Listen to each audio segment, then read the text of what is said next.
It was a slow afternoon at the small repair shop, tucked between a bakery and an old bookstore. The street outside was quiet except for the sound of rain tapping against the windows. Inside, a man sat behind the counter, his hands covered in dust from the small pile of camera parts spread in front of him. He had been fixing cameras for over 15 years, but business wasn't what it used to be. These days, people didn't want old film cameras repaired. They wanted phones, instant pictures, fast results. He still preferred the slower kind, the kind that made you wait. That held mystery inside the roll of film. He often told himself that the shop wasn't just about fixing machines, it was about holding on to stories, to small pieces of time that someone once cared about. But on most days it didn't feel like that. It just felt lonely. The walls were lined with old photographs from customers who had never returned to pick them up. He had tried to return some over the years, but most of the addresses were wrong or forgotten, so the photos stayed there, yellowing slightly like silent witnesses to years gone by.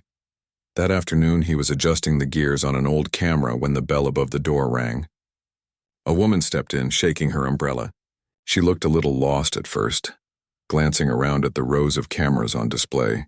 Then she approached the counter, holding something wrapped carefully in a cloth. Her voice was soft when she spoke, almost uncertain. "I found this at an estate sale," she said. "I'm not sure if it even works anymore, but I thought maybe you could take a look." He nodded and unwrapped the cloth. Inside was a vintage camera, probably from the 1960s. The leather on it was cracked, but the metal edges still had a dull shine. It was beautiful in a quiet, worn-out way. He turned it over in his hands, admiring the craftsmanship. Then something caught his eye. The lens had a faint crack, not the kind caused by dropping it, but something internal, like it had been hit by heat or pressure from inside. He frowned slightly but said nothing. "Do you want me to restore it or just check if it works?" he asked. The woman hesitated. "If you can make it work again, that would be great. There's an old roll of film inside too. I'm not sure if anything can be developed from it, but maybe try?" He promised he would. She smiled politely, gave him a slip of paper with her number and left. The bell above the door jingled softly as she went out into the rain. After she left, he placed the camera on his work table and looked at it for a long time. There was something about it that drew him in. Maybe it was the way it seemed both fragile and powerful at once. Maybe it was the thought of the undeveloped film inside, a tiny roll holding memories from a time no one remembered anymore. He couldn't resist. He opened the back carefully. The film was still in place, wound tight, untouched. It was rare to find one that old still intact. He decided to clean the body first. The screws were a little rusty, but he worked patiently. He had always believed every old object carried a trace of its owner. Fingerprints, scents, even feelings that lingered quietly. As the evening passed, the shop grew darker. He turned on a small lamp, the yellow light casting soft shadows on the counter. He worked in silence except for the gentle click of his tools. He found a faint engraving near the film slot, 3 letters, maybe initials, but they were worn down. He couldn't make them out clearly. By the time he was done cleaning and tightening everything, the rain had stopped outside. The streetlights shimmered on the wet road. He set the camera on the shelf near his desk and made himself a cup of tea. But even as he sipped it, his eyes kept going back to the camera. Something about it made him uneasy, though he couldn't explain why. Before closing for the night, he picked up the paper the woman had left. Her handwriting was neat, simple. But when he looked at the phone number again, he noticed there were only 6 digits. Not 7, not 10, just 6.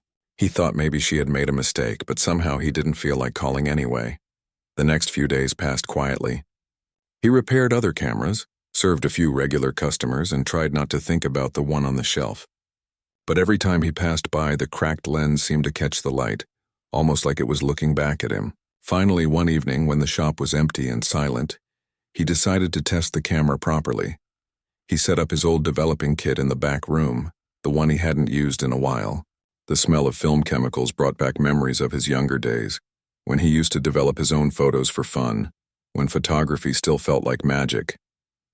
Carefully, he removed the old roll of film and began the process. He didn't expect anything to come out of it. Film that old usually faded into nothing. But when the first images started to appear, he felt his heart skip. The photos were faint but clear enough. They showed a small house with a red door. The garden outside was overgrown, wild but beautiful. In one picture, a family stood together, a man, a woman, and a little girl with a bright smile. Their clothes looked like something from the late 1970s. They looked happy, completely unaware that their moment was being seen again decades later. He smiled a little. He always liked discovering forgotten memories like this. But when he reached the last photo, his hands froze. It was the same house again, same garden, but the windows were broken, the door blackened. The plants were dead and the sky looked darker. In front of the house stood a man. His face was half in shadow, but the outline was unmistakable. It looked exactly like him. He leaned closer, thinking maybe it was a trick of the light. But no, the resemblance was clear. The man in the picture had his same height, his same posture, even the same birthmark near his neck. His breath caught for a second. He felt a chill crawl up his spine. He tried to reason with himself. Maybe it was just coincidence. People look alike sometimes. But how could it be him, standing in front of a house he had never seen before in a photo taken long before he was even born? He spent the next hour staring at that image, comparing it with his reflection in the small mirror on the wall. The more he looked, the more he felt the connection. The angle of the shoulders, the way the hands rested in the pockets, it was identical. The rain started again outside, harder this time, and thunder rolled in the distance. He turned off the lights, leaving only the red glow from the developing lamp. The photo hung beside the others, drying quietly, and he couldn't look away. That night, he didn't sleep much. He kept replaying the image in his head. The red door, the burned windows, that familiar figure. He wondered who the family was, what had happened to them, and why he was in their photo. By morning, he had made up his mind. He wanted to find that house. There was a small mailbox in one of the photos with part of an address visible. He enlarged it using a magnifying glass until he could read the name of a town 2 hours away. It wasn't far. He closed his shop early that day. The sky was gray again as he got into his car and started driving. The road stretched endlessly through quiet fields and small villages. He barely noticed the time passing. He just kept thinking about the photos, the strange woman, and that cracked lens that seemed to hide something inside it. When he finally entered the town, it looked forgotten. Small houses, empty streets, paint peeling off the walls. He stopped at a small cafe and asked an old man there if he knew of a house with a red door on the edge of town. The old man paused for a moment, then nodded slowly. "Yes," he said, "but no one lives there anymore. It burned down many years ago." The word sent a strange shiver through him. He thanked the man and drove to the address. When he saw the house, his heart started pounding. It was exactly like in the photographs. Same red door, same garden, only now everything was quiet and ruined. The windows were shattered, the roof partly collapsed, and vines had grown over the porch. He stepped out of the car, the air heavy around him. For a long moment he just stood there, staring. He didn't know what he expected to find, but something deep inside told him this was only the beginning. He reached into his bag and took out the old camera. It felt heavier than before, colder somehow. The cracked lens caught a faint glimmer of light even though the sky was overcast. He lifted it to his eye just for a moment and looked through the viewfinder at the house. Everything was still.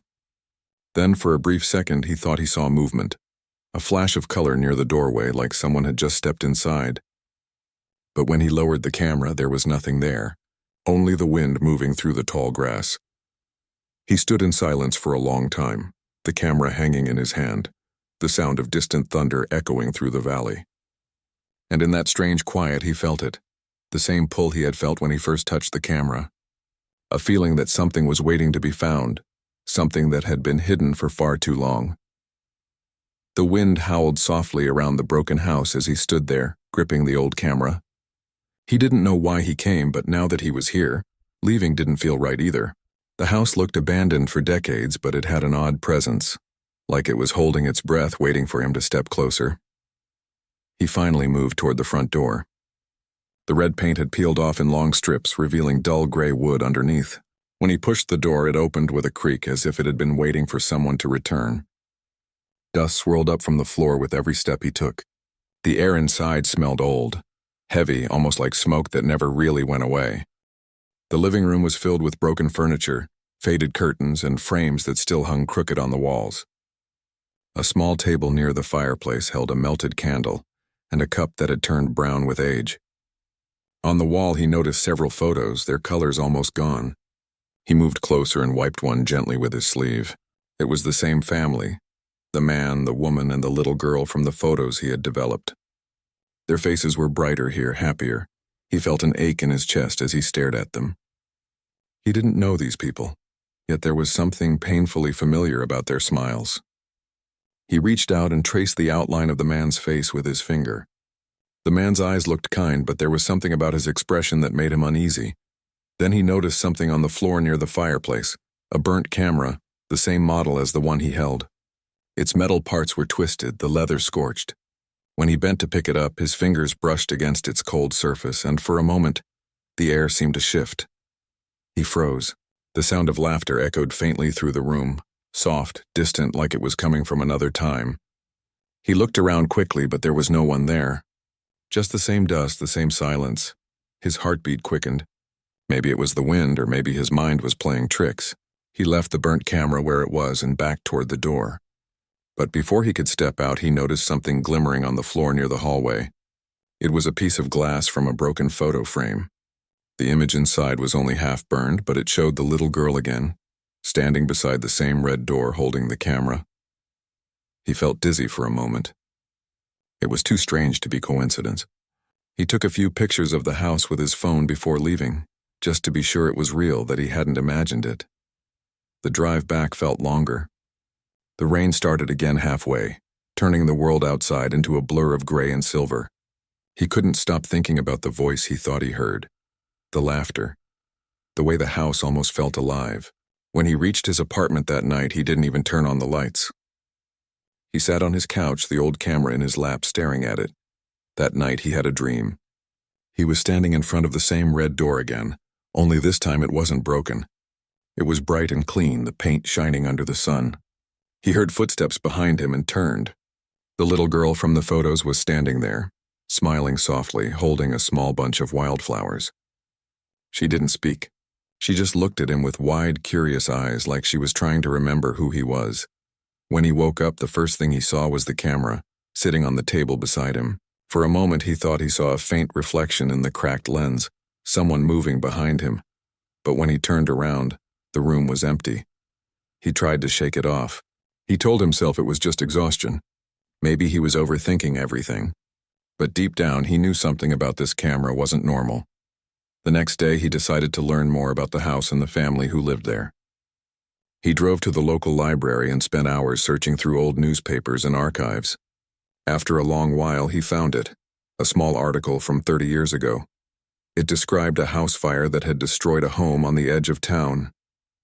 The report said a couple and their young daughter had died in the fire. The cause was never fully explained, though locals believed it started from faulty wiring. One detail caught his attention. The fire happened late at night, and neighbors claimed they saw flashes of light inside the house just before the flames spread. He sat there staring at the article for a long time. The photo that accompanied it showed the same house burned and broken, the same as it looked now. But what unsettled him most was the man's name in the report. He couldn't remember seeing that name anywhere in his own family, but something about it felt strangely close, like a word he had forgotten long ago. When he left the library, the sky was already turning orange. The world looked peaceful, but his mind wasn't. The images from the film kept flashing in his head.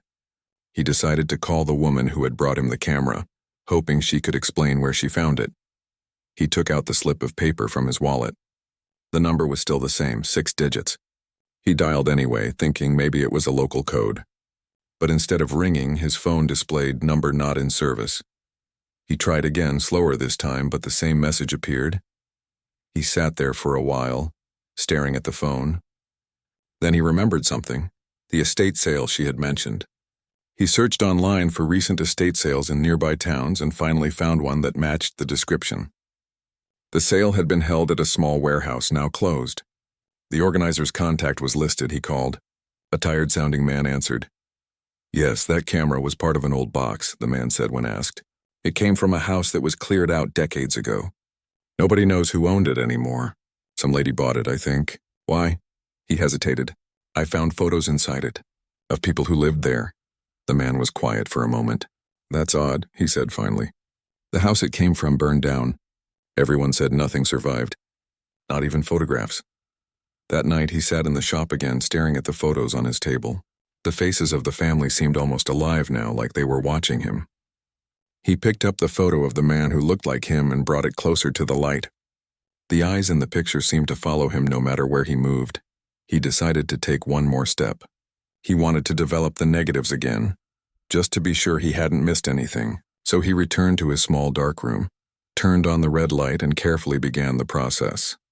As the images began to reappear, he noticed something he hadn't seen before. In one of the earlier photos, the one of the family standing together, there was a faint reflection in the window behind them. He leaned closer. In the reflection, he could see another figure holding a camera. His hands trembled as he looked closer. The reflection was blurred, but the outline was clear. It was him. He stepped back, his heart racing. It didn't make sense. The photo was taken decades ago. There was no way he could be in it. He checked again. The shadow, the stance, even the way he held the camera, it matched perfectly. He sat down slowly, trying to understand. Maybe the film was tampered with. Maybe someone had edited the negatives before. But this was real film, not digital. It couldn't have been manipulated like that. For the rest of the night, he couldn't focus on anything else. Every time he closed his eyes, he saw that reflection. The same camera in his hands, the same eyes staring back at him. He started to wonder if fixing that camera had somehow opened a door. Something that connected him to the people in those photos. He remembered how the woman's voice had sounded when she handed him the camera. Soft, almost distant. He remembered her eyes, too. She had looked familiar somehow, though he couldn't place where he had seen her before. The rain outside turned into a storm, lightning flashing across the sky. He turned off the lights and sat near the window, listening to the thunder. On the table, the old camera gleamed faintly under the flashes, as if it was waiting for him to touch it again. He didn't sleep that night either. He kept replaying every moment since the day the woman walked into his shop. The camera, the cracked lens, the photographs, the house. Everything felt like pieces of a puzzle he didn't yet understand. By morning, the storm had passed, leaving the streets soaked and empty. He looked at the old camera one last time and whispered to himself, "You want me to see something, don't you?" He packed his bag, slipped the photos inside, and locked the shop door behind him. Then he got in his car and started driving back toward the old house, the rising sun painting the sky in dull orange light. He didn't know what he would find there. He only knew one thing for sure. The story behind that camera wasn't over yet. The morning air was cool and quiet when he reached the edge of the small town again. The road to the old house was empty, lined with tall trees that looked darker than before. As his car moved along the cracked road, he felt a strange tightness in his chest. The kind that comes before something unknown. When he parked outside the house, everything looked the same. The faded red door, the broken windows, the vines crawling up the sides. But this time the silence felt heavier, almost alive. The moment he stepped out of the car, a soft breeze passed by, and for a second he thought he heard faint laughter, like a child's voice carried by the wind. He froze, listening, but the sound disappeared. He tried to convince himself it was just the wind, maybe echoing through the trees. Still, he couldn't shake the feeling that the house knew he was there. He walked to the front steps, the old wood creaking beneath his feet. Inside, everything was as he left it. The dusty furniture, the broken photo frames, the cold air. But this time he brought a flashlight and his camera. He wanted to take more pictures to document everything. Maybe if he studied the details later, he could make sense of what was happening. He moved slowly through each room. The living room, the kitchen, the narrow hallway with peeling wallpaper. In every corner he found small reminders that people once lived here. An old toy car, a burned book, a cracked teacup. It felt strange to touch them, like reaching into someone else's memory. In the back of the house, he found a staircase leading down to a basement. The door was half broken, hanging loosely from its hinges. When he pushed it open, a cold wave of air rose from below. He hesitated for a moment, shining his flashlight down the stairs. Dust floated in the beam of light, swirling slowly. He started to descend one careful step at a time. The wooden stairs creaked loudly as if warning him to turn back. When he reached the bottom, he found the basement mostly empty, except for a few old shelves and a small table in the center. On the table sat something covered in a white sheet. He pulled the sheet away, and there it was. Another camera. The exact same model as the one he had repaired. His heart began to race. He lifted it carefully. This one was covered in ash. Its metal edges warped, but somehow it felt familiar, like it belonged there. He looked through the cracked viewfinder, and for a split second he saw something impossible. The room wasn't dark anymore. Through the lens he saw the same basement, but clean and lit by warm yellow light. The shelves were full, the floor polished, and at the table sat a man developing film. He lowered the camera in shock. The basement was empty again. He stood there frozen, breathing heavily. Maybe it was his imagination. Maybe his mind was showing him what this place looked like before the fire. He placed the camera back on the table, but the moment he did, the faint laughter returned. This time it was clearer, coming from somewhere above. He turned off the flashlight and listened. The sound was faint but real, a child's voice humming a tune. He climbed back up the stairs, his footsteps quick and uncertain. In the living room he looked around. No one was there, but one of the old photo frames had fallen off the wall. He picked it up and saw that the picture inside was different now. It showed the same family again, but this time they were standing in front of the house at night. Behind them, a shadow of a man could be seen watching from the road. The shadow had his outline. He stepped back, shaking. "What is this?" he whispered. His voice sounded small in the empty house. The camera in his hand suddenly clicked by itself. The sound made him jump. He looked down. The shutter had gone off without him pressing anything. He stared at it, confused, and then slowly lifted it to his eye again. Through the viewfinder, he saw something move near the doorway. It was faint at first, like a shimmer. Then it took shape, a small figure standing there watching him. The little girl. He dropped the camera, and it hit the floor with a thud. But when he looked up, the doorway was empty again. His heart pounded so hard he could hear it echo in his ears. He picked up the camera and stumbled back outside, gasping for air. The sunlight felt blinding. He leaned against his car, trying to calm down. Every part of him wanted to leave, to drive away and never come back. But another part of him, deeper inside, told him that he couldn't walk away yet. Not until he understood what this all meant. That night he stayed in a small roadside motel. He placed both cameras, the one he repaired and the one from the basement, on the desk beside him. He couldn't sleep. He just kept staring at them. Around midnight, he decided to develop the new roll of film he had taken that day. He had brought his small portable kit for testing. As the images slowly began to appear, his breath caught again. The first few photos were normal, shots of the empty rooms, the broken stairs. But then came one that made his blood run cold. It was the picture the camera had taken by itself. It showed him standing in the living room holding the flashlight, but he wasn't alone. Right behind him, barely visible, stood the same little girl from the photos, her eyes looking straight at the camera. He stared at it for a long time, his hands trembling. The photo was clear. It couldn't have been a trick of light. She was there. He dropped the photo on the table and backed away, his heart racing. He looked at the camera again. It sat there quietly, its cracked lens reflecting the dim light of the lamp. It felt like it was watching him. He couldn't take it anymore. He turned away, trying to steady his breath. "This isn't real," he muttered. "This can't be real." But deep down he knew it was. The next morning he drove back to his shop. He didn't open it. He just sat inside, staring at the wall. Every sound made him flinch. When he finally gathered the courage to look through the photos again, he noticed something else. In the background of one of the pictures, the one showing the burned-out hallway, there was a faint outline of a man standing by the door. He zoomed in. The face was blurred, but the clothes, the hair, even the way he stood, it looked exactly like him. It was too much. He placed the photos down and covered his face with his hands. He didn't know what to do anymore. Was this some kind of warning? A message? He decided to search for more information about the fire. Maybe he'd find something that explained the connection. He visited the town's local records office. The clerk there was an older woman who remembered the tragedy. "That family," she said softly when he asked. "It was terrible.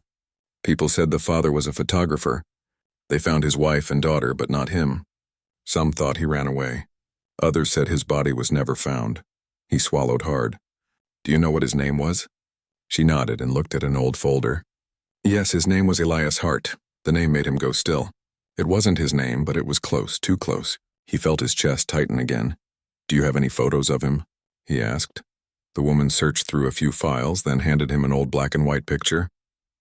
The moment he saw it, he almost dropped it. The man in the photo was nearly identical to him. He left the office in silence, clutching the picture.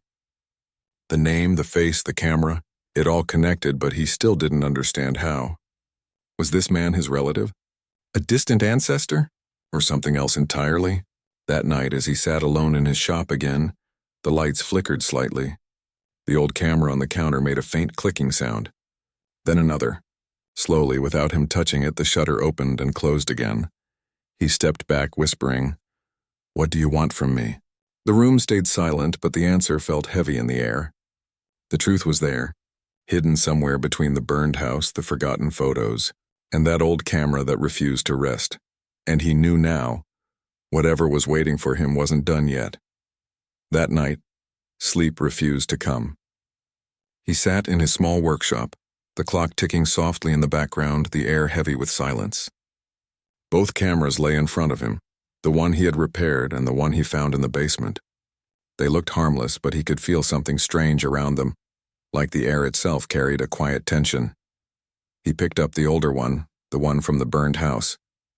Its metal felt cold against his fingers. He stared into the cracked lens, half expecting to see a reflection staring back at him. But there was only darkness. He whispered softly, "Elias Hart. Who were you?" The name kept echoing in his mind. The man from the photo looked almost like him, only older, as if time had folded back on itself. He couldn't let it go. There had to be an explanation. Maybe Elias was his ancestor. Maybe a distant relative whose story had been lost. But then, why were their faces nearly identical? He spent the next morning digging through old family papers.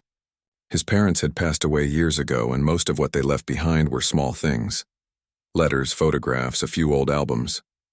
He searched every page, every note, hoping for some mention of the name Hart.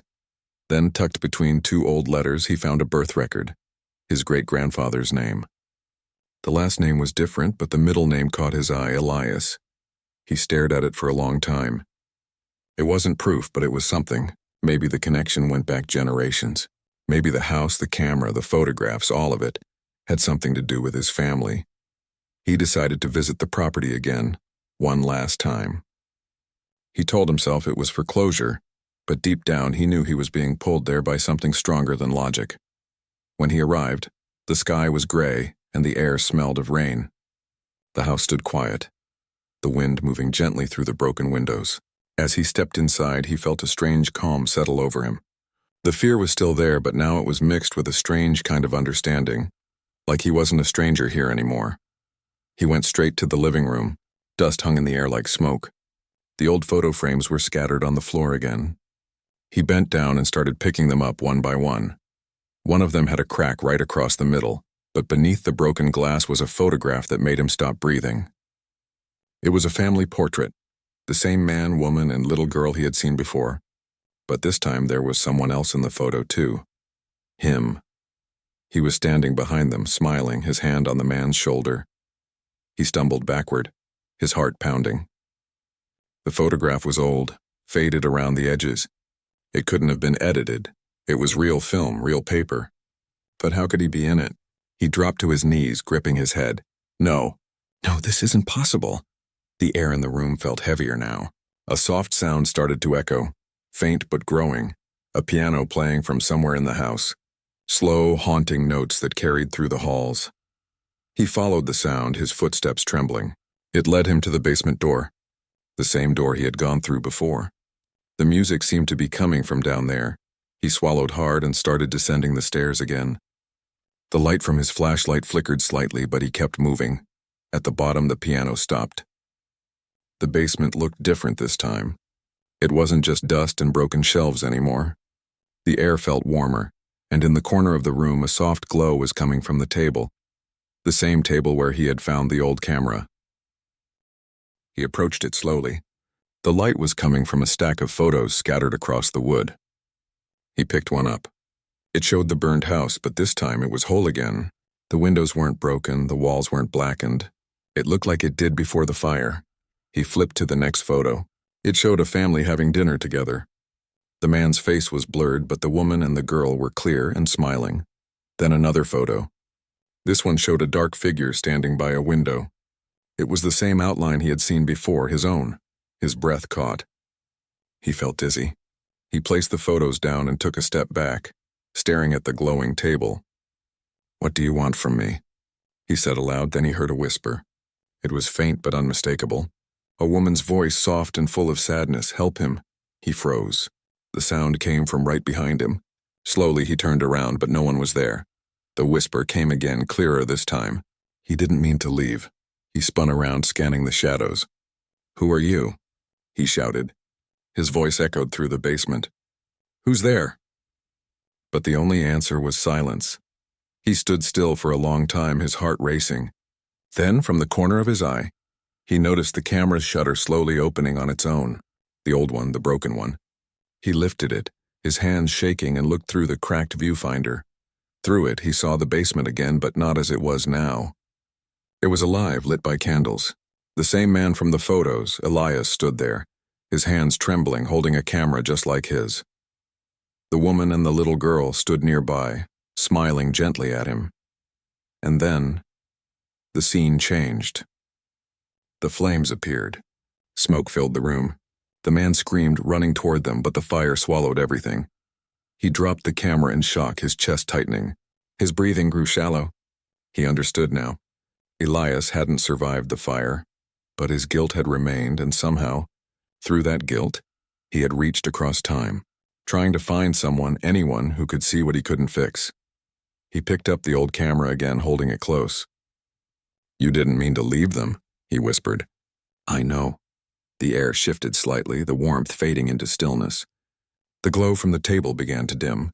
Slowly, one by one, the photos turned to ash, crumbling quietly into dust. He looked around.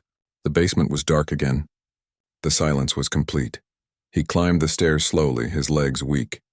When he reached the living room, the rain outside had started to fall. He sat down on the dusty floor and watched the water slide down the cracked window pane. For the first time in days, he felt calm. He took one last look at the old camera. Its cracked lens caught the faint light from the window. It almost looked peaceful now, like it had finally found rest. He packed up his things and left the house for the last time. As he drove away, he didn't look back. He didn't need to. That night, he returned home and placed both cameras side by side on his workbench. He stared at them for a long time before saying quietly, "It's over." He turned off the light and went to bed, but just before he fell asleep, he thought he heard something, a faint click from the workbench, the soft sound of a shutter closing one final time. The next morning, sunlight filled the room. Everything felt different, peaceful. When he walked over to the workbench, he saw something strange. A new photo lay beside the old cameras. It showed the burned house, but now it was whole again. The family stood outside smiling, and beside them stood him smiling too. He picked up the photo gently, tears welling in his eyes. It wasn't scary this time, it was beautiful, like a thank you. He placed the photo inside a small wooden frame and set it on the shelf. Then, for the first time in weeks, he opened his shop again. The sound of customers talking, the smell of coffee from next door, the soft hum of city life, all of it felt new again. He realized something that morning. The story wasn't about fear. It was about forgiveness, about letting go. And though he never told anyone the full truth about what happened, sometimes late at night when the shop was quiet, he thought he could still hear a faint sound from the corner, the soft click of an old camera capturing moments that time had almost forgotten. Days passed quietly after that night. The shop returned to its usual rhythm. Customers walking in with old cameras, the smell of film developing in the back room, the steady hum of work that used to feel dull but now felt peaceful. Something inside him had changed. He didn't know how to describe it, but life somehow felt lighter. Each morning he opened the shop earlier than before. He greeted every customer with a smile, even the ones who barely looked up from their phones. When someone brought in an old broken camera, he didn't just fix it mechanically, he took his time, treating each one with a kind of quiet respect. Sometimes, while cleaning the lenses or repairing the shutters, he would think of that old camera, the one now resting in the lake. He often pictured it lying gently at the bottom, untouched by time, its story finally over. But one afternoon, as he was sorting through new repair requests, a familiar sound reached his ears. It was faint, but he recognized it instantly, the gentle click of a camera shutter. He froze. Slowly he looked up, but there was no one there. The shop was empty. He smiled instead of feeling afraid. "I know," he whispered softly. "I remember." After that, small things began to happen. Not frightening things, just quiet reminders. A photograph he didn't remember taking appeared on his desk one morning, a picture of the sunrise through the shop window. Another time, when he locked up for the night, he noticed a faint light flickering inside. Though he knew he had turned everything off, he stopped trying to explain it. Maybe it was the camera's spirit, or maybe it was the house or the family, leaving small signs of gratitude. Whatever it was, it didn't scare him anymore. It comforted him. He decided to take a trip one weekend. For years he had avoided leaving town, always saying he was too busy, too tired, too caught up in work. But now he wanted to go somewhere quiet, somewhere with light and water where he could breathe again. He drove to a small lake outside the city. The road curved gently through green fields, and for the first time in a long while, he felt no rush. When he reached the lake, the wind carried the scent of fresh rain, and sunlight danced across the surface of the water. He walked down to the edge and stood there for a while, just listening. Somewhere beneath that calm surface, the old camera rested, silent and still. He didn't bring flowers or candles. Instead, he brought his own camera. It was one he had kept for years, simple and sturdy, the one that never failed him. He lifted it, focused on the rippling water, and pressed the shutter. The soft click echoed gently. He smiled. After that, he spent hours by the lake, taking pictures of everything: the sky, the trees, the reflections, even the pebbles near the water's edge. Photography felt new again, like it did when he was young and first learned how light could tell stories. When he returned home that evening, he developed the photos. Most were ordinary, peaceful scenes, but one of them stood out. It was a picture of the lake, calm, bright, almost glowing in the sunset. But in the background, faintly reflected on the surface of the water, was something impossible. A small family standing together near the shore. The man, woman, and little girl. He looked closer, heart beating softly. They weren't looking at the camera, they were looking at him, smiling. He didn't cry. He didn't panic. He just smiled back. He placed that photo in a simple frame and hung it in his shop right above his workbench. When customers asked about it, he always said the same thing. "That's why I love photography. Sometimes it shows us things we can't see otherwise." Months went by. Seasons changed. The story of the burned house slowly faded from his thoughts, though never completely. He knew he'd never be able to prove what happened. No one would believe it anyway. And maybe that was how it was meant to be. Some stories weren't meant to be solved, just understood. One afternoon, a young boy came into the shop with his mother. The boy carried a small box and placed it carefully on the counter. Inside was an old film camera. "Can you fix it?" the boy asked eagerly. He smiled and nodded. "Let's see what we can do." He turned the camera gently in his hands. It was in good shape. Just needed a bit of cleaning and a new film roll. As he worked, he glanced at the boy. There was something about his curiosity that reminded him of himself years ago, before the world felt heavy, before everything had to make sense. He showed the boy how the lens worked, how the light passed through it. The boy listened with wide eyes, nodding at every word. When they left, the boy turned back and said, "Thank you, sir. I think cameras remember people even when we forget." He stood there for a while after they left, smiling quietly. Kids sometimes said things adults forgot how to. That night, after closing, he sat alone in the shop with a cup of tea. The streets outside were quiet. The framed photo of the lake glowed softly in the lamplight. He thought about everything that had happened, the strange discovery, the nights of confusion, the whispers in the dark, the old house, the family in the photos, and the man who looked just like him. It felt like a story that had begun long before him and had finally found its ending through him. He whispered softly, "I hope you're all at peace now." Outside, the wind moved gently, brushing against the glass. The faint sound of a shutter echoed again, but this time it didn't surprise him. He looked toward the sound and said, "Good night." The next morning, when he walked into the shop, there was one last surprise waiting for him. A photograph lay on the counter. He didn't remember leaving any film in the developer overnight. But there it was, a fresh photo, still slightly damp. He picked it up carefully. The picture showed his shop taken from outside. The lights were warm, and through the window he could see himself sitting at the workbench, smiling gently at something unseen. And behind him, faint but clear, stood the family. The same family. The man, the woman, and the little girl, all of them smiling. He looked at the photo for a long time, then placed it beside the one of the lake. For the rest of that day, he worked as usual, fixing cameras, talking to people, laughing when someone told a story. Everything felt normal again, but deeper somehow, like the world itself had grown softer around the edges. At closing time, he locked the door, turned off the lights, and stood for a moment looking at the framed photos on the wall. He whispered one last time, "Thank you for letting me be part of your story."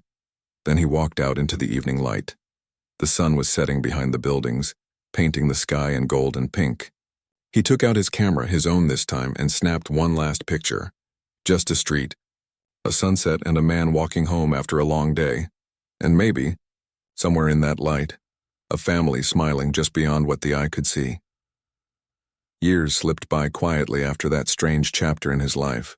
The shop was still there, tucked between an old bakery and a bookstore, the same small wooden sign hanging above the door. Time had painted new wrinkles on his face, but there was something calm and kind in his eyes now. The kind of peace that only comes after a person has made peace with their past. The photo of the lake and the family still hung on the wall, though the colors had faded a little. People often noticed it when they came in. Some said it looked familiar, like they'd seen that place somewhere before. He never explained. He only smiled and said, "It's from a long time ago." He still repaired cameras, still listened to the quiet rhythm of film turning and shutters clicking. But now each sound meant something more. It reminded him of how small moments, a photo, a memory, a flash of light, could carry whole stories inside them. One quiet evening, just before closing time, a young woman entered the shop. She carried an old camera, worn and dusty, wrapped carefully in a cloth. She smiled politely and said, "It belonged to my grandfather. I found it in our attic.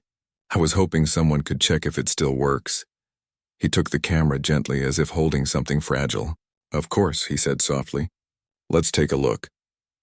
As he examined it, he noticed something about the design, familiar yet slightly different. It was the same brand and model as the mysterious one from all those years ago. His fingers paused for a moment, then continued. The metal had a small engraving on the side, initials, E.H. His heart gave a small jolt. He blinked, almost laughing at himself. "Coincidence," he murmured quietly. The woman tilted her head. "Sorry?" "Oh, nothing," he said quickly, smiling. "Just thinking out loud. It's a beautiful camera. Looks like it's been through a lot." She laughed softly. "Yeah, it's been in the family for generations. My mom said my grandfather was obsessed with photography. He used to say cameras could remember things people forget." His hand stopped mid-motion. The words struck him like a soft echo from the past. He looked up slowly. "Did she ever tell you his name?" The woman smiled. Elias Hart." He felt the world around him pause for just a second. The air seemed to grow still. He managed to hide his shock with a calm nod.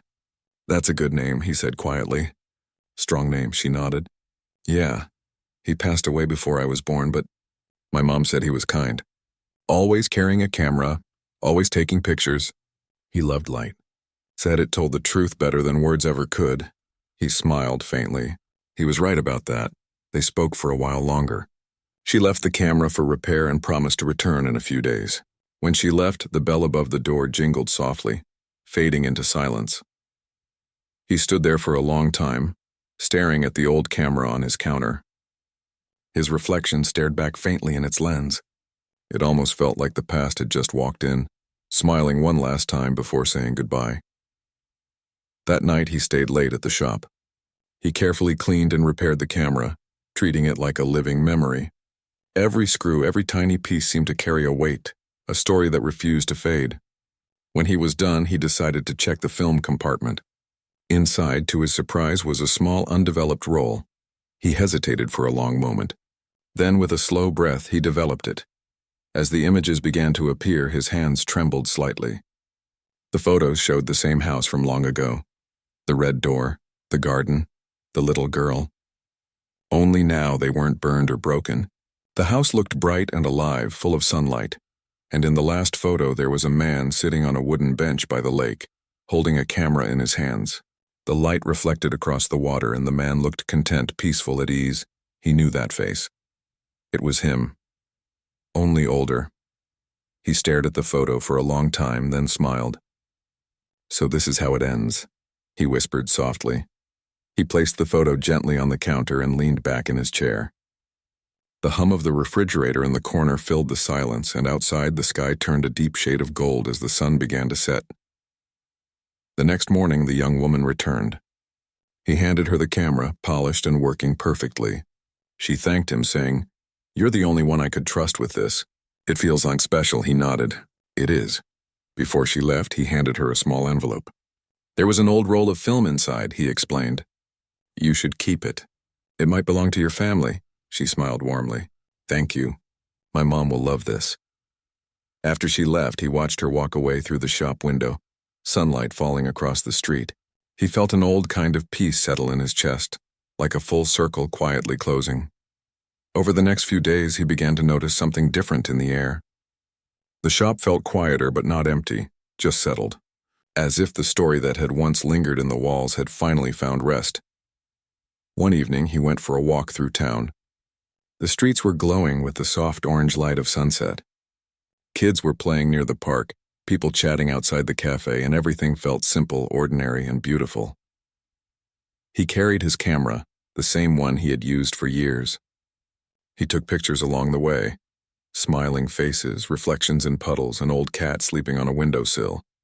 Small things that made life real. As he reached the edge of the lake, he paused. The water shimmered gently in the fading light. He stood there for a while, camera hanging by his side. A soft breeze brushed past him, and for a brief moment he thought he heard a laugh, a child's laugh, faint and happy. Then another sound, a woman's gentle voice whispering through the wind. He closed his eyes. When he opened them again, the world was quiet. The water was still. He raised his camera and took one final picture. The click echoed softly across the lake. Back at the shop that night, he developed the photo. It showed the lake glowing beneath the sunset. But faintly in the reflection of the water, he could see something that made him smile. A man, a woman, and a little girl, standing by the shore, waving. He didn't say a word. He didn't need to. He placed the photo beside the others on his wall. Then he turned off the lights, locked the door, and stepped outside. The night air felt cool and fresh. The stars were bright above him. He looked up and said quietly, "Thank you." And somewhere, deep in the stillness of the night, it almost felt like someone answered back. Maybe it was the wind. Maybe it was the sound of memory. Or maybe it was the quiet echo of a shutter closing for the very last time. Whatever it was, it carried a message he could feel but not explain, that some stories never really end. They live on, not in fear or sorrow, but in the small, beautiful moments we choose to remember. He smiled to himself, turned down the street and kept walking, and just a man, a camera, and a heart full of quiet light.